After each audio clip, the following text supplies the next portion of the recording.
আজকে আমি তোমাদের জন্য চাল পটল নিয়ে এলাম। আজকে আমার রেসিপি চাল পটল লাগবে। পটল কেটে নিয়েছি আর আলু কেটে নিয়েছি আর একটা টমেটো কুচি, আর এদিকে আদা বাটা, লঙ্কা বাটা, জিরে গুঁড়ো আর হলুদ গুঁড়ো নিয়েছি। আর এদিকে নিয়েছি চাল আমার আছে এখানে 150 গ্রাম। কড়াই গরম করতে দিয়েছি তেল দিয়ে।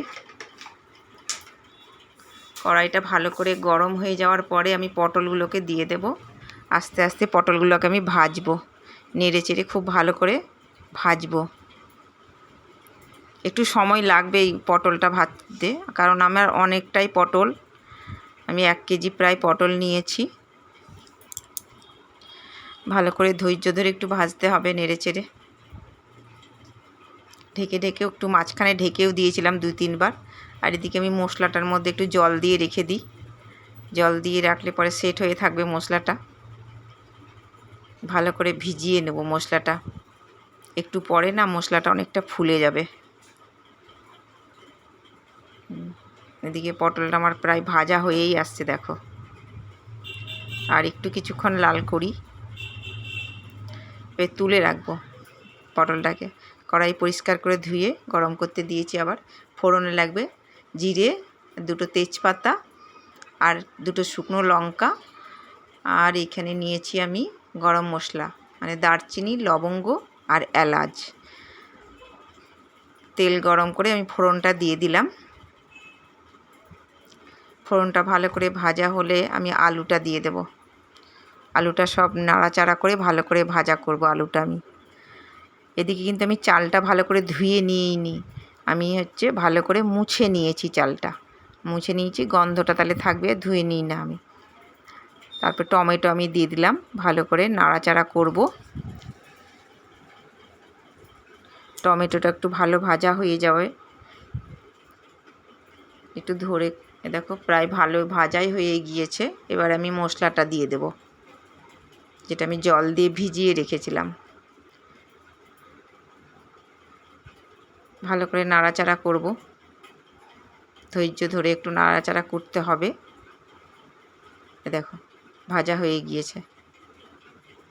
এবারে আমি চালটা যে ধুয়ে মুছে রেখেছি সেই চালটা আমি দিয়ে দেব। ভিজে কাপড় দিয়ে আমি ভালো করে মুছে নিয়েছি চালটাকে। এবারে চালটা ভালো করে ভাজা করব। আর চালটা যদি না ভাজা করি তাহলে একটুখানি লোট হয়ে যাবে কিন্তু তরকারিটা, সেই জন্য একটু ভালো করে ভাজা করব। প্রায় ভাজা হয়েই গিয়েছে আমার। এবার আমি পটলটা দিয়ে আবার একটু ভাজা করব,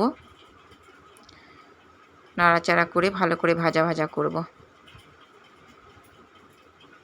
এই দেখো একটু ধৈর্য ধরে ভেজেছি আমি।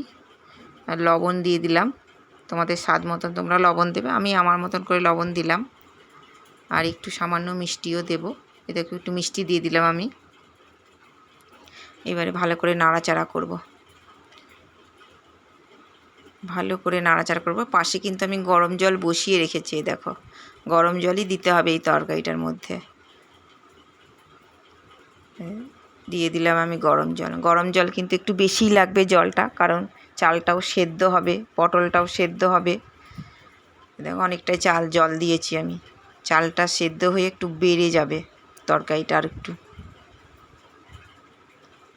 গরম জল দিয়ে দিলে তাড়াতাড়ি তরকারি ফুটে যায়। এই দেখো ফুটছে।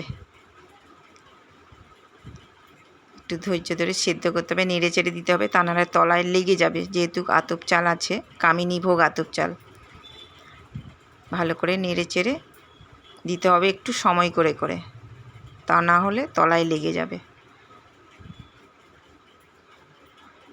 দেখো আমার হয়ে গেছে কিন্তু তরকারিটা।